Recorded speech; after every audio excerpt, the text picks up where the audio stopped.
Six Nations Show on OTB Sports Radio. With Vodafone, official sponsors of the Irish rugby team. Team of us. Everyone in. It's spinning! It's spinning! Updates, analysis and opinion across all OTB channels from start to finish. Gone on it! I've never seen a team like Ireland before. This is OTB Sports Radio. OTB Sports Radio. The Six Nations Show. Now, good morning, and you're very welcome along to episode 2 of the Six Nations Show here on OTB Sports. I'm Neil Treacy, and I'll be coming to you Thursday mornings every game week at 10:30 a.m. during the course of the tournament, looking back and forward to the weekend's games. We'll have analysis, opinion, and hopefully some fun along the way as well. We're streaming live as usual and available to watch or listen on the OTB Sports app. We're on YouTube, Facebook, and across all our social channels as well. And we want you to join the conversation, get your comments into us, and we'll be sure to get them out during the show. What do Ireland have to do to turn this campaign around after 2 defeats from 2 in this Six Nations, the worst start since 1998? What do Ireland have to do to turn this around, or is it even salvageable? What changes do you make for the Italy game on Saturday week? Do we go with youth or experience, or a blend of both? And also as well, obviously we're coming up to the first fallow weekend of this year's championship, but there is Pro 14 and obviously a lot of players that we haven't seen so far in the tournament, and hopefully we will get to see a little bit more of over the next few days. Leinster away to the Dragons tomorrow. Team news should be in later on this afternoon. Will be very interesting to see which Byrne more than likely is starting it out half for Leinster. Is it going to be Harry, who we've been speaking about pretty much all week, or Ross Byrne starting it out half? Also tomorrow, Ulster away to Glasgow. They'll have their team announcement coming up later today. And then on Saturday, Munster travel to Edinburgh and Connacht host the Cardiff Blues as well. This week, same as last week, Johne Murphy and Alison Miller are with me again. Good morning, folks. Hi, how are you? I'm very well. I might just start, actually, a little bit of news this morning. Irish Times reporting, thankfully, a little bit of good news that we haven't had for the last couple of weeks, but they are saying on the contract front, Earls believed to have agreed new one-year deal with Munster. So this is that Keith Earls is pretty much signed on a new one-year deal to keep him at Munster and with the RFU for another season. And also as well, Johnny Sexton expected to have his deal sorted by the time Ireland play Italy next week. Cian Healy's also been offered a one-year deal. Peter O'Mahony, CJ Stander, Ian Henderson and Tadhg Furlong are currently negotiating 2-year contracts at the moment. But it is expected all those contract negotiations are actually going well. So it seems that the RFU are keeping hold of their frontliners anyway. Decent bit of news to start the day, guys. Yeah, I think so. I suppose those players can not have that added stress coming into upcoming games, so they'll be relieved on that front. And Johnny? Oh, I think we've lost Johnny there, Alison, for the time being. I think there he is. I think, look, there's a lot of uncertainty around all the contract negotiations ahead of the last, everything that's happened over the last 9 months, 12 months, going up to 12 months now. So having contracts sorted, it gives everyone a bit of security, and you can just kind of look forward and just concentrating on what you're paid to do, which is play rugby. Right, so that's the good news out of the way after the first couple of minutes. It's pretty much bad stuff from here on in, is it? Both of you predicted a narrow French win last week.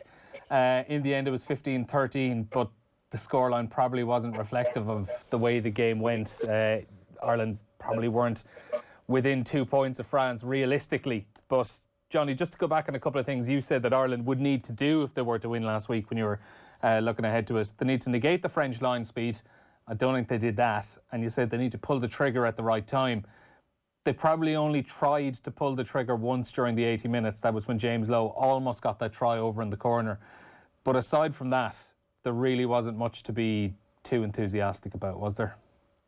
No, it's very difficult playing against kind of that level of line speed, and you have to be very comfortable holding the ball for long periods. And it really is tiny margins against that level of line speed. If Keenan passes that ball earlier to Lowe, do you think it probably gives him a better one-on-one shot in more space?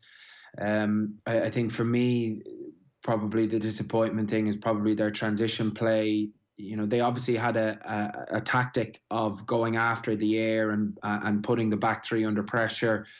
Certainly early on in the game, they get a turnover. There's obviously stuff going around on Murray Kinsella had a screenshot of it. They get a turnover.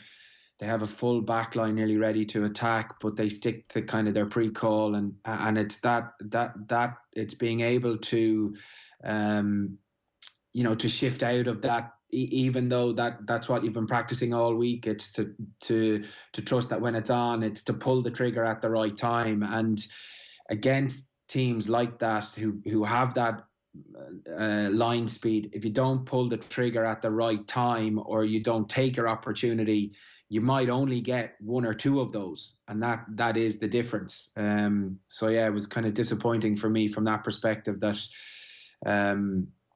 they didn't take those, particularly in their transition play. They didn't take that one specific opportunity, but there was probably maybe one or two others on turnovers that they got that they just didn't pull the trigger at the right time. What does that come down to, Alison? Is that a case of a game plan is kind of burned into your head for an entire week? Or, like, are these guys professionals? Do they need to be able to react to the situation in front of them and know that, okay, we are playing a kicking, possession, a territory game, but if the opportunity is there, you have to go for it? To be honest, I'm not sure why they would do that, but I think Johnny makes a really good point. I think it was in the first minute, Ruddock got a turnover. The French midfielder really tight. The left winger is in that horrible exposed position. And I don't know why we don't move the ball there, as Johnny said, and exploit the opportunities when they arise. It's 1 minute into the game. It's a time to threaten France, put some pressure on them and try and exert some influence. But we put up a contestable. Billy Burns puts up a contestable, and that's what we're doing. I don't know if that's down to the fact that we have a tactical focus of, putting up the contestables, or when we're in the middle third of the pitch that we're kicking. And I don't know if that's, that you're so focused on that's been your approach that when the opportunities arise, not too many in a game, that you don't see them, or you're blind to them, or that... to be honest, I'm not sure. I don't know. In that particular example, in the first or second minute, I think it is, there's no score. We're not under pressure. No one has scored. So I'm not sure why we're not trying to exploit that there and then. Brilliant opportunity. Ringrose has the two midfielders are really tight. And as I said, that left winger is in that horrible exposed position that you do not want to be as the winger. There's space for Ringrose, there's space for Earls, and we don't take it. So I'm not sure to answer that question really. Is it that the tactics are so one way that you should think professional players that have been playing for quite a long time and that are in the system a long time can see opportunities. But I don't know, was there anyone talking to Burns outside him, or I'm not sure, to be honest. And it's disappointing that when we got these opportunities, especially on that transition ball, that we didn't take them. I think at times as well, our attack was quite lateral, we were kind of going side to side, not making too many meters. But there was times when we did make space on the edge and we chose to kick it away. And I think, as Johnny said, we were trying to, expose the back three, but they did very well under the high ball. So, for professional players and the management, I'm not sure what's going on that we're not exploiting the opportunities when they rise. You don't get too many of them in international rugby. As Alison said there, Johnny, the tactic was pretty obvious that you were trying to expose the French back three under some high balls early on in the game at the very least. But at what point in the game does it become obvious that, okay, the kicking was actually quite good, they were targeting good areas, the chase was reasonable as well, but the back three, and Bryce Doolan in particular, was actually just dealing with those kicks so well. He was coming up and taking those so brilliantly. At what point do either the players or management have to have something else that they can say, all right, we've tried this tactic a good few times now, it's actually becoming pretty evident that the opposition are comfortable dealing with it and they seem more than happy for us to do this all day? At what point do you actually change that up to just kind of keep them thinking a little bit more? Well, it actually is a fine balance because, as you saw from Ronan Keller's try, they a bouncing ball creates, the try scoring opportunity, and sometimes you need a bit of luck in that, but you have to force that luck your way. And I'd be kind of, you have to believe in what you're trying to do. You have to stick to it. and it can take 82, 83 minutes for it to work. And they just need someone to get up once, get a hand in there. So you have to. You can't necessarily just kind of throw everything out, because for 40, 50, 60 minutes, it hasn't worked. You have to kind of stick to your process a small bit and keep trying to. If that's where you see their weakness, you have to kind of repeatedly go after it. And that's what they did. But I suppose it's the last probably 2-3 minutes where they got an opportunity inside the half and they're forced back into their own half. And that's just the nature of the beast when you're playing the line speed. For me, I probably would have liked, and they did it against Wales. They tested the blind side quite a lot. They got a lot of change. Ringrose's break in the last minute comes from Scoot down the blind side. That can soften line speed as well. So it's a really difficult one, because it's at international level. It's so tight. And it is the taking of one opportunity, or you might only get two. You have to take one, or so it's just that level of execution, and they are very close. Like, I know a lot of people are quite negative about where they're how they've played and what they've done, but they're very, very close, and sometimes you just need a bounce of a ball or the right person. They get their hands free, or a correct decision in a defensive or a poach to get that transition. But then when you get the transition, like Alison's already spoken about, to put the ball through the hands and make them pay for their inaccuracies. So it's very hard to put your finger on it.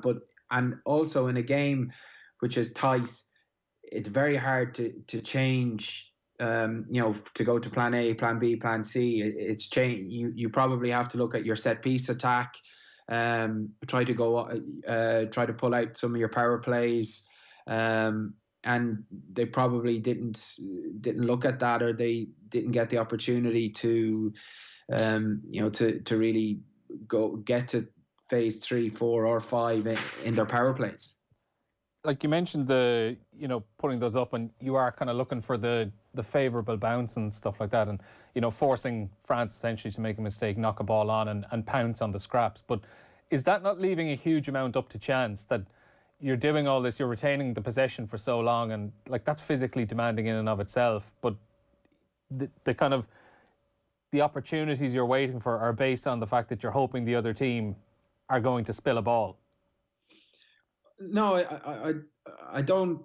It's not that. It's your intent and getting up and winning. Now, Doolan was exceptional in the air the other day, but the back three, pound for pound, you'd hope that they can get up and they can disrupt that ball. It was obviously it didn't come off.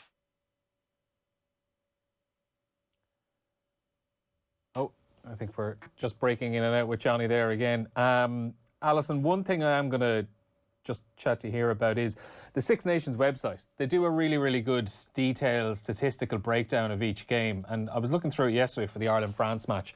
And if you didn't know the scoreline before reading this, like the stats absolutely lie for the match. You would be fully of the belief that Ireland won the game. And I think it probably just shows up the lack of creativity there, because looking through, you see Ireland had more carries, more possession. They had a considerably better ruck speed than France had. They had a very low penalty count. They had 100% at the scrum and line-out, so that's a perfect platform to attack from. Throw in a few line-out steals on top of it as well, so you have the counter-attacking options, and they had 97% breakdown success. But all of that, if you're looking at that, like, is that a game where Ireland should only be scoring one try and 13 points? Does that actually show up how poor the creativity was in attack? I suppose we are a team that likes to, keep possession of the ball. We have a high ruck game. We seem to be I think we seem to be comfortable in that middle pace game. I think when we look a little bit more laboured is when if we have to attack a little bit faster or the tempo increases, if we make a line break, I think we don't look as comfortable at that.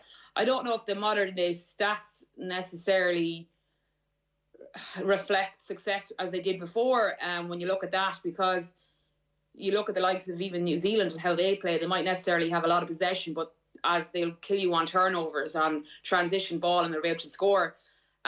So we are lacking creativity. Obviously, France have that Shaun Edwards suffocating defence, and we don't seem to have the players, the really physical players that can break that down. So we need to find a way to attack that looks at trying to come to terms with that defence. It's really hard, to try and attack against that.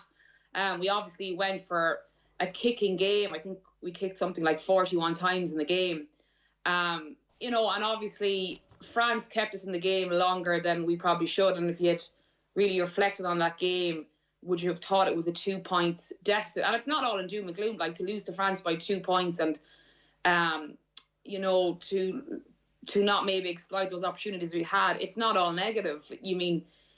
But I suppose they did keep us in the game, and they played some lovely attacking rugby. So I suppose we are comfortable in that possession game, holding on to the ball, our rucking game and that middle pace game. But I think to kick on, I suppose we're not seeing a huge evolution in our attack since Mike Cat came in. I'm not really sure where we're going with it yet. That's something that we need to figure out for this set of players and for Irish players in general, what style will suit us best. And Johnny made some good points about, not changing. We had obviously this tactical approach, but those stats are interesting when you really look at it. But I do think it's not all doom and gloom either, because I think we can improve, we can exploit those opportunities. And I know France kind of probably had opportunities to score and didn't take them, but it's interesting when you look at it in that sense. But it's a difficult one to really answer, I suppose. But as I said, our attack is very lateral at the moment. We seem to be going side to side and not making too many meters, and we're not pulling out those power plays we would have had under Joe Smith. That was all, he always had good power plays, but probably our set piece attack wasn't very innovative. But it's something that we need to still work on.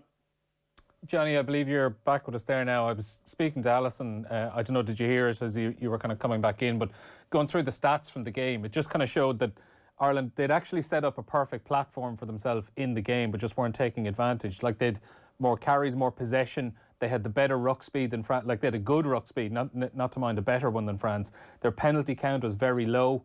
They had 97% breakdown success, which is a good number to have. They had 100% record at the scrums and lineouts, so the platform is there to attack.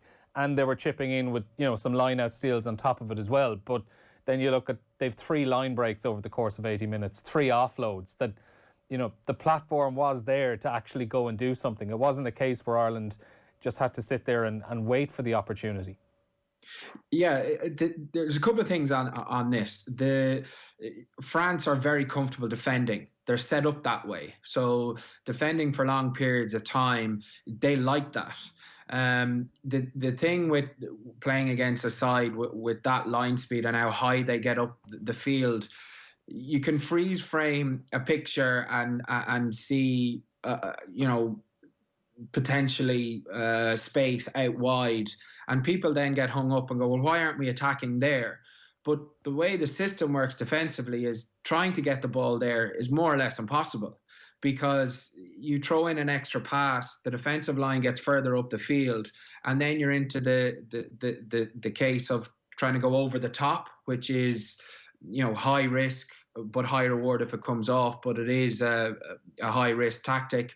Or you kick to the space, or you try and attack repeatedly blindside or closer to the ruck to slow up their line speed. So there is an element of people saying, oh, well, we need to expand our game and attack wider.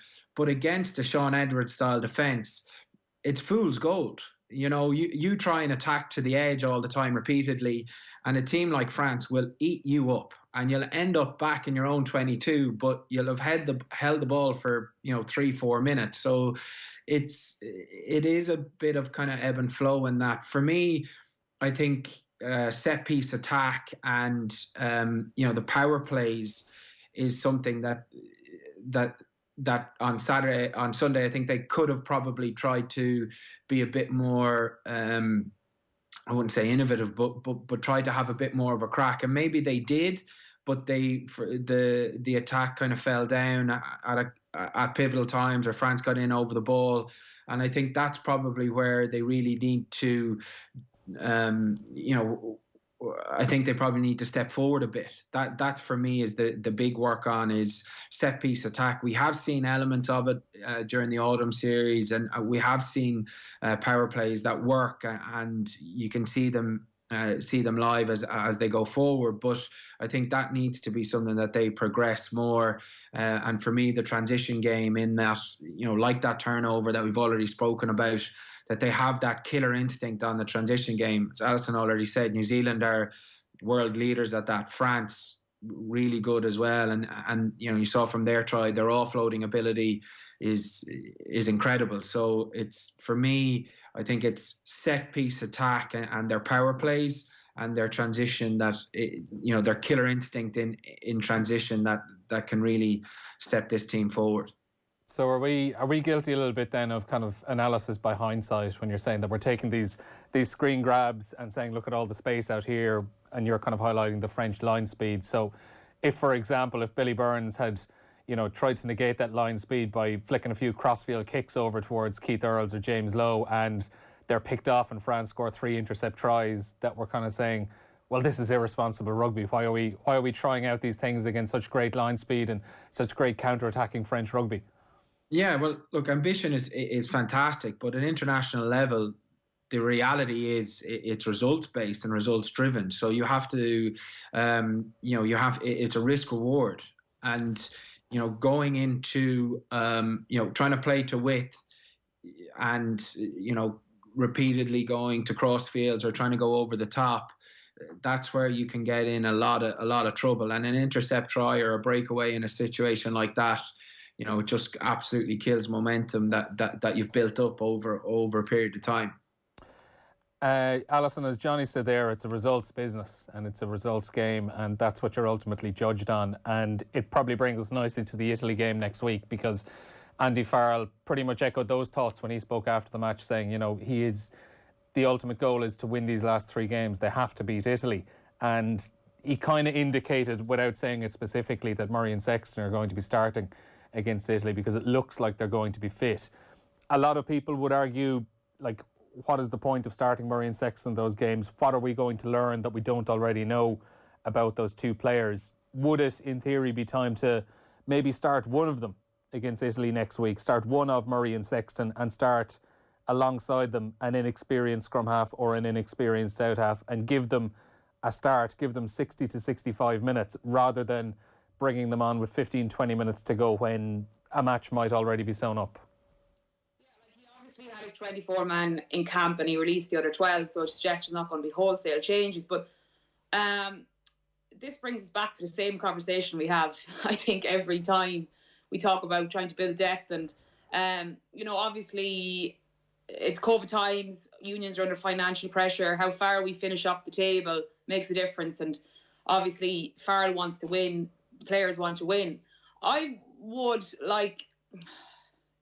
we look at Johnny Sexton and he's the best 10, but I think in 2 years' time, when he's 37 and he's the best 10 in the World Cup, play him. Yes, do play him. I'm not an ageist or anything like that. I think, if you're the best, you're the best. But we need, I nearly get sick of hearing the same thing when we, back after 2019, the same arguments that, players haven't got time, and, there's no point sending them out against Georgia and those teams. No disrespect to them in autumn internationals where they won't learn a whole lot. What I would probably be thinking is, start maybe, one or the other. I think more so probably start, Murray, and maybe put in whatever 10, just to try and maybe look to the future a bit. If that's what we want to do. If it's not what we want to do, and we just want to, win what's in front of us here and then. But we can't be having the argument in 2 years' time at a World Cup then if players haven't been given time. He's still the best, Johnny Sexton, but maybe he doesn't need to play every single game in a Six Nations up to 2 years' time. Like, I don't know. Obviously, you would hope. I mean, you listen to pundits every year talking about Italy, how they shouldn't be in the Six Nations, this, that and the other. And now we're kind of having the argument that we can't beat Italy if we make changes. Like, we don't have to make wholesale changes. I think you had your experienced 9 and then maybe put in a 10 and have Johnny coming off the bench or what it is. I think you make a good point about maybe one or the other, changing one of the half-backs. But it's an argument that we talk about over and over and again. And it's to what way you want to approach it. You can look at it and say, we want to put back in, he obviously missed the last game, put him back in. The two guys get their confidence up and try and win the game, get the other players' confidence up, or are we looking a little bit to the future? Are we looking to, get that prize money to keep our union afloat? I don't know, what is the approach that they're going to take, but I would probably look at, as you said, one of the two. And Johnny, what changes would you be thinking of for the Italy game? Go full throttle. Don't change pick your best team. Absolute best 15, yeah? Yeah, absolute best 15. The side needs confidence. They need to grow. They need to play, and try and, confidence is knocked at the moment because they've had 2 opportunities late in 2 games to win and they haven't got them. They need to, build that up. Italy are a good side. They have some really good players. You saw by the first couple of minutes in Twickenham, the try they scored. Their handling is improving. Simple execution is now not a, you're not necessarily questioning that anymore. You could find yourself in a dogfight, and what does that do for the squad and how things and how things progress into the last 2 games. So for me, I think you treat it like any other Six Nations game, and you get your head down and you look to really put Italy to the sword. And for me, I think it's definitely a best 15 case. And when you say best 15, then what players are we talking of bringing in and taking out? I presume that means Murray, Sexton, James Ryan all come back in. Who goes out? Like, okay, obviously we know scrum half and out half go out. Who goes out for James Ryan in the second row? And any other changes from that France game to make it what you would consider the best 15? I think for me, you're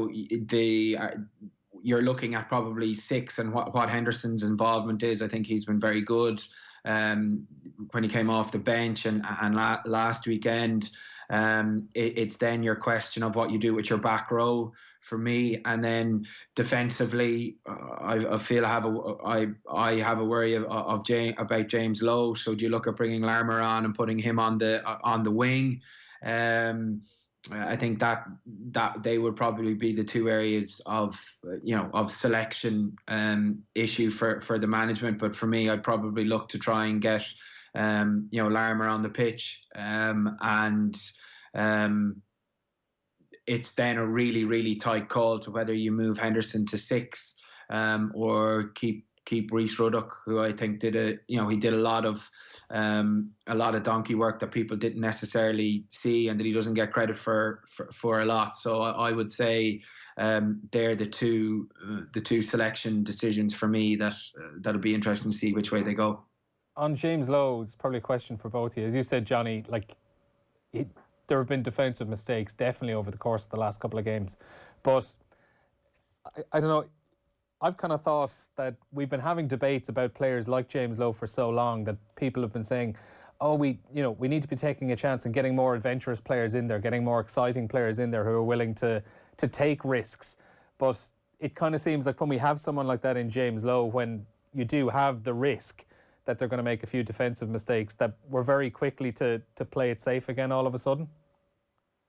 Yeah, but I think the defensive errors are critical defensive errors. And it's great that he can score a try from nothing, but on a simple 3v3, if he bites in and hits second last man and the last man scores, which he did in Wales twice, which way do you go? You have to, if you listen to Rod straight the week, where he learned and where he progressed was in the Super 14. That's a completely different game, different style, defensive sets, everything. So it's defense is really, really important up here. So I think he has to get that right before. For me, that's like he's an excellent player. Don't get me wrong, but I just think his consistency around his defensive reads is lacking. Where do you sit on that side, Alison? Do you take the chance on the guy who has the X factor and can potentially earn you a couple of extra tries, or is the defensive side of things just too big of a concern? Yeah, he's been showing his defensive frailties for a while now, and I kind of would have thought, I know this is another step up, and I suppose, but as Johnny pointed out, he was at fault, against Wales biting in and misreading. Obviously, at the weekend, he just went too high and missed. I know he had a big acre of space to defend, but at that level, he needs to make that tackle.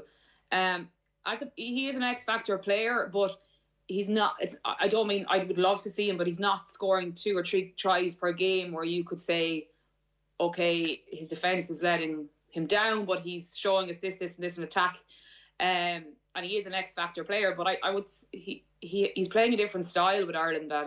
He's playing with Leinster. Obviously, it's a different competition, different standard, different personnel. We're looking for different things, but I would be hoping that I would have been hoping kind of at this stage you would have seen it at Leinster, and oftentimes maybe Leinster can be so dominant in games that maybe he's not defensively tested as much as he would be at this level. But biting in at this level, I suppose you can't have that, because as Johnny pointed out there, it can lead to mistakes that lead to a try. So Larmour would be someone that I'd be looking at, obviously, potentially to come in as well. I think it's an interesting one, James Lowe, because he is, if you were to look at him, and he's playing a different style, obviously, with Ireland, but at one point in the game, towards the end of the game, which I thought was interesting, he received a kick and he bet his first defender, and he only had Fico in front of him, and I think he had 5 or 6 attackers. And I suppose the James Lowe that we would see at club level would probably, look to take on that man and get the offload, but he looked to kick, so he's not maybe. He was unlucky to score, I think, in that attacking play that we had, where Henshaw to Burns, to Keenan. I think Keenan slightly gave the ball too early, didn't square up. It was to fix. He kind of gave it a bit early and loaded well, but I think he's probably not scoring enough tries to excuse the defensive errors we're seeing again and again, which is unfortunate, because he is a very exciting player. He's got the X factor. Mm-hmm. We're running out of time. I'm going to move on to Wales. There's a text in here from Malps. Wales versus England, the big one next weekend. It certainly is. And who would have thought it, guys? Wales, 2 wins out of 2. And the win against Scotland in particular. Looking back on the stats, as we mentioned, the stats lying in the Ireland game, like the stats in this Scotland-Wales game lie even more. A bonus point victory with 90 seconds of possession in the opposition 22. That's some goal. Yeah, it's unbelievable, and they're just so dogged. Like, they stick in a game. They do ride their luck, but then they have that killer instinct on. And it's you look at Reece Sammet. His second try is just like out of nothing and so well finished. And again, they have a tap tackle, last phase to get it out. very similar to Justin Tuprick's tackle on Ringrose the week before. They just fight for everything, and their doggedness has really, is paying dividends. But look, in this, belief is like a virus. It just spreads within a squad, and it's very hard when you have confidence and belief. Teams are really hard to beat, and Wales are showing that. And traditionally, Alison, as well, Wales have been a team when they've built up a little bit of speed. Like, we would have seen it so many times in the Warren Gatland years, and even back as far as 2005 when they were completely written off and won the Grand Slam with Mike Ruddock. Like, they've been written off so many times before, but once they pick up a couple of wins, they're an absolute juggernaut of a team. And you look at some of the players that they have to come back into the lineup for England, potentially George North, Josh Adams, Johnny Williams, Jonathan Davies and Josh Navidi all missed the game at the weekend just gone. That's an incredible cavalry of players to be able to bring back into a team. Yeah, I think they've got the momentum on the side. They've had a bit of luck, obviously playing against 14 men in 2 games. Who could have saw that happening? But luck is with them, momentum is with them, confidence. I would never write Wales off, especially when they're in this position in the Six Nations. They are a team that can, are able to pull it out, and they've got that X factor there, as we saw on Lewis Rees-Zammit, the ability to do that. His confidence is high, their confidence is high. Like, for a second, I wouldn't, especially this COVID times, you don't know, who could come in and out, and obviously, Lewis Rees-Zammit only got the opportunity because of Adams. So, you see players like him emerging. So I definitely would not write them out. I know there's been a lot of criticism of their coach within Wales, but, at the end of the day, they're 2 from 2. So at the end of the day, it's results driven, as Johnny earlier said. They won their 2 games. It doesn't really matter how or what the reason. They've 2 from 2, and they're going to have that confidence and that momentum, and they're going to feel like they'll get better and better. So I definitely would not write them off. Johnny, how much of a chance do you give them against England, particularly considering as well, like England, I know Wales have had to dog out 2 victories and haven't been overly impressive really, but England haven't been particularly impressive either, and it was something we kind of hinted at earlier on when you were talking about Italy, that the scoreline in the England-Italy game, it probably wasn't reflective overall on the entire game. Like, England, they weren't hugely impressive, and given the history between the sides, you wouldn't think that Welsh team would fear England in any way.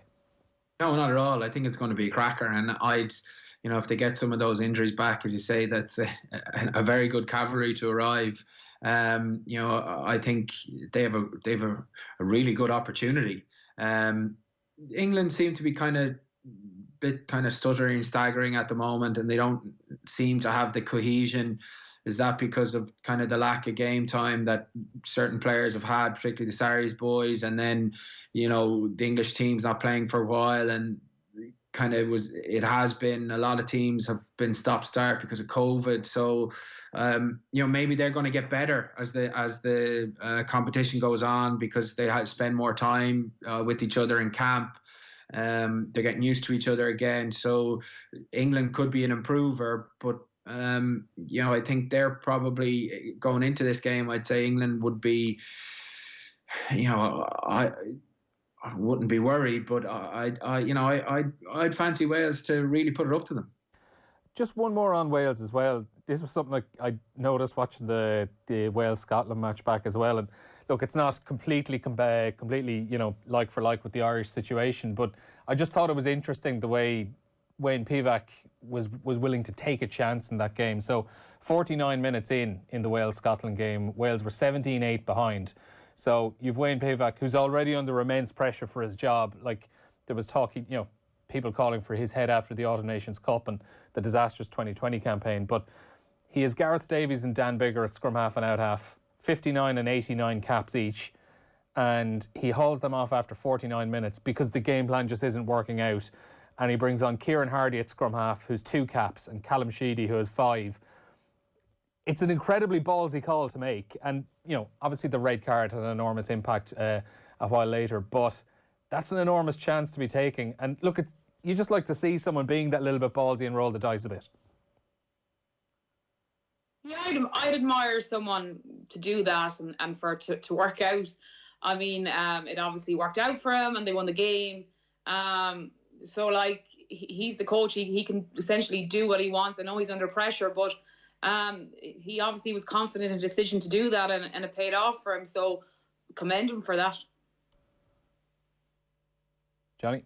I've seen Craig Casey get an opportunity on Saturday. Come off the bench. I know the game was in the melting pot, but it would have been great to see what he could have brought to the game. Even in the last 5-6 minutes, when Ireland had that ball, he's one of those people that can get a half break, get his arms free, very busy around the ruck. And that's probably, I'm sure there's amount of frustration on his behalf that he didn't get on, being on the bench for his potential first cap. But that's something that I would have liked to see. Would Casey coming off the bench, even 5 minutes from the end, just throw him out there, see how he goes. Mm-hmm. And I mean, worst case scenario, Ireland still lose that game. The opportunity is there for him to make an impact. Yeah, completely. And he comes off the bench, he makes a mistake. He's going to learn from it. Failing at the highest level for a young player is probably, it will be one of his biggest and greatest learnings in his career. So it was very much a shot to nothing for me, and I think that's one of the things that I would have been bitterly disappointed about, not to see him come off the bench for the last 10 minutes. Now, before we finish up, we did our kind of Lions standouts from last week. The two of you were pretty much singing off the same hymn sheet. I don't know, did you confer beforehand even, but what couple of players would you have picked out over the course of round two that kind of stuck their head up, guys that wouldn't really have been on the radar enormously in advance? Obviously, Lewis Rees-Zammit. Don't even have to say why, but he definitely, as I said, he got his opportunity. I've been watching him in the English Premiership. He's been scoring tries and that, so he came on and showed his X factor at the weekend. Another one I've picked, and obviously he's not out of the blue, but I don't know if he was in contention for Lions before this, but Anthony Watson, I think, had a good game for England, kind of showed his X factor as well in terms of playing, putting his hands up for that selection in terms of getting back into form. So they're the two that I picked. Happen to be two wingers, so I just picked two. I completely agree. Rees-Zammit, I think, definitely has the potential to be a bolter if he keeps going with his finishing ability. And then for me, again, I thought Justin Tuprick really kind of put another good performance down. Really built on where he was the first weekend, and I think he's someone that coming back into form, he could be a genuine potential starter at one of the tests. And then obviously I know he's probably on the plane already, but someone like Stuart Hogg and his performance, you'd be very you'd be excited to be supporting him in the summer if he continues that vein of form that he's in. Just very quickly on Rees-Zammit, actually, with Josh Adams set to come back in or available for selection again after his suspension against England. Like, Rees-Zammit, it seemed anyway, was the one who came in to take Josh Adams' place over the course of the last couple of games. Does Josh Adams come in, and if he does he replace Louis Rees-Zammit, or does he come over onto the other wing? Liam Williams maybe switching over to full back. Lee Halfpenny, does he drop out? What way do they go with there? I wouldn't take him out anyway. I think definitely as a winger, his confidence is up now. I'm sure he's dying to go and play the next game and get his hands on the ball again. And so I think he's taken his opportunities well. I would not take him out anyway. But I suppose that's the coach's prerogative. But definitely I wouldn't be doing it. His confidence is high. When a winger's confidence is high and they're beating people and they're scoring tries, I wouldn't take him out. No. I think he starts, and I suppose the back three selection, as you say, do you move Williams to 15? Halfpenny hasn't been great, in my opinion, over the last couple of weeks. But then you have to figure out your place kicking. Dan Biggar, I thought he was actually pretty poor at the weekend. I'm a big Dan Biggar fan. So if you start Sheedy then, but Sheedy's not necessarily a place kicker as you saw last weekend. So you have to manage that dynamic for Wales, thrown in on top of form. But for me, Reece Zammit definitely starts. I don't think, but there is an added dimension to the selection issues there when it comes into place kicking, and you're probably 10 and 15 not being in the form that you would like them to be in, but they're your first and second choice kickers. And finally, before we finish up, were there any players who probably would have been there or thereabouts in the conversation for Lions that might actually be playing themselves out of form a little bit? I think Lee Halfpenny for me is someone that probably just hasn't fired as of yet. He'd be one that you probably would have had on your on experience, and he's been there before. He'd be one for me that probably isn't performing the way he needs to be on the plane. And I couldn't really think of anyone. I was trying to think of anyone really below par, but I would agree with Johnny there on that he's not playing where he needs to be to get on that plane. All right, Alison, Johnny, you were coming in there. Yeah, no, I think it'll be an interesting one with a certain amount of the Saracens boys. Billy Vunipola probably doesn't look as fit as he should be if he was still in the Premiership. So there's a couple of interesting calls to come down the line, particularly with those Saracens guys. Yeah, certainly is. They haven't really fired too much so far, but still a few games to go and plenty of opportunities to put themselves back in the picture. Johnny, Alison, thanks a million for joining us again this week. No problem, thank you. Cheers, no problem, thanks. So that was Johne Murphy and Alison Miller with us on the Six Nations show. Before we finish up, a couple more bits. We're going to run through a few of the texts that have been coming in. Comments. Stephen O'Connor points out France were offside a lot in the last 10 minutes. They definitely were. But I think the overall problem in rugby is that teams are just consistently offside a lot in the last 10 minutes, and it is just not being enforced right across the board. The last few minutes of a game of rugby, particularly a close one, are just a series of offsides that aren't being punished, really. Henry, 83. Physically, we weren't able to match the likes of France and England, but there's no reason why we can't create space.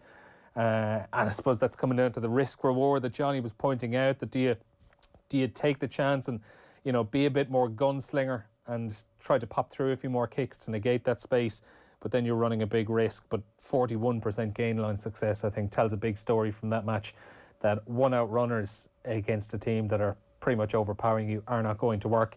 Eli Cowan says, are we getting the most out of Gary Ringrose? I feel he was wasted in the Irish team and is having to do so much more to try and create his own space rather than getting a slight chance to make serious yards because he picks such great lines. I think that was something that that Niamh Briggs pointed out on Wednesday Night Rugby last night, that when the Irish players and Ringrose are getting the ball so often, hips are facing the touchline and they're just not carving out the opportunities. C Power, what about Ringrose, Burns and Gibson Park not giving out the ball when we had men over? It happened heaps of times because they chose contact. And I suppose that probably comes down to, is the game plan just so ingrained in Ireland that they're not willing to take those chances, and do you have to take the shackles off? And David Farrell, our work rate off the ball is not where it needs to be, both in attack and defence. We're lateral and too flat in attack. I think too flat in attack is exactly what people have been saying over the last couple of days. Right, the Six Nations table then, as it is after round 2. We can get it up on the screen here in front of us. France and Wales lead the way. France, incredibly Wales, I should say, actually, with that bonus point win against Scotland, having had just 90 seconds of possession in the opposition 22. Pretty staggering. And as we pointed out, they are an absolute juggernaut when they get a bit of momentum, and they've got players coming back for the game against England coming up. France, though, look dead set favourites to win this Six Nations and potentially take a Grand Slam. But I suppose they've been hit with a little bit of a stumbling block this week with Fabien Galtier and William Servat and another member of their backroom team having to isolate now because of COVID-19 positives. But hopefully the squad in general can get through that. They haven't had any positive cases. Neither have Ireland, having played them. And we might just get that table back up on the screen there again. As you can see, Ireland down in 5th place, just 2 losing bonus points from 2 so far. And pretty much need 3 wins out of 3 to salvage this campaign. The fixtures then, Nothing this weekend, but we do have 3 games on the following week. So on the 27th, Ireland, a Saturday game after 2 Sunday matches so far. They're taking on Italy at 2:15, and then it's Wales hosting England in Cardiff at 4:45. That's going to be an absolute belter. And then France against Scotland. It was Scotland who ended France's Grand Slam hopes last season when they beat them at Murrayfield. Can they do the same again in Paris this time round? We'll have to wait and see. But no Six Nations this weekend. As I mentioned, though, there are some Pro 14 games to look forward to. Ulster and Leinster in action tomorrow. Ulster taking on the Glasgow Warriors away from home, while Leinster are also away to the Dragons. That game kicks off at 7:35. And then 2 7:35 kickoffs on Saturday. Connacht hosting the Cardiff Blues. That's second against third in Conference B. A win for Connacht gives them, like, they'll pretty much be guaranteed, I think, at that stage to be playing Champions Cup rugby next season. It would be a real 8-pointer, potentially a 10-pointer going on bonus points. And then Munster away to Edinburgh as well, also 7:35 on Saturday.